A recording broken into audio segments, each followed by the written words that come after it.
How do you recognize the signs of a concussion? That's what we're going to talk about today. Hey, this is Andrea Benton from Raising Boys TV, and I'm here for Team Snap. And we are going to have a conversation about concussions because I know it is a very hot topic right from parents.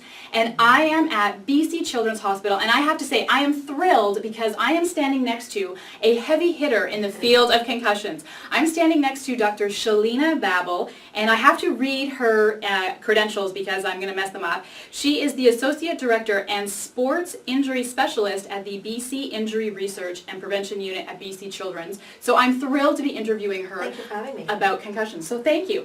All right, so before we talk about the symptoms of concussion and how to recognize the signs, what is a concussion? A concussion is actually a brain injury. Previous years people thought you had your bell rung, you had knocked to your head, no big deal, but it actually is a brain injury and should be taken seriously and not lightly.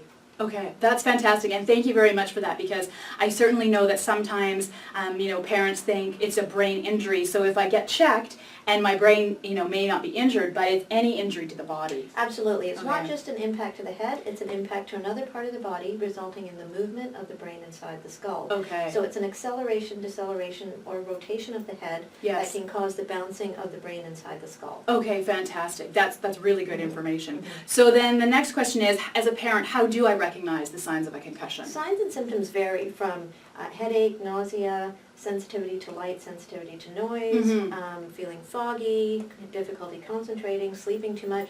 You don't have to have all those symptoms. You can have a couple just to be diagnosed. But one thing I do want to make clear is signs and symptoms can appear subtly up to several days later. Okay. So if you see someone and they're removed and they seem to be fine, don't put them back in the game. Okay. Just closely monitor them for 48 hours just to make sure that these signs and symptoms don't appear subtly. Okay, that's great. So thank you for that. And I should just say, even though we just talked about the symptoms and the signs of concussion, this is no way a diagnosis of a concussion. So if you think your child, might have a concussion, please go see a medical practitioner to make sure that the diagnosis is accurate. This is purely just an informational video on concussions.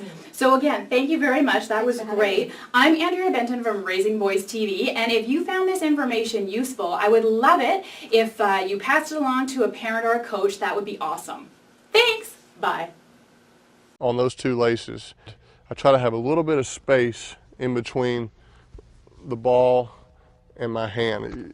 You don't want to grip a ball so tight where there's no space. So you try to have a little bit of space always. So that's kind of where you start, and I try to keep the ball up as I'm dropping back and kind of have it above my shoulder, and as I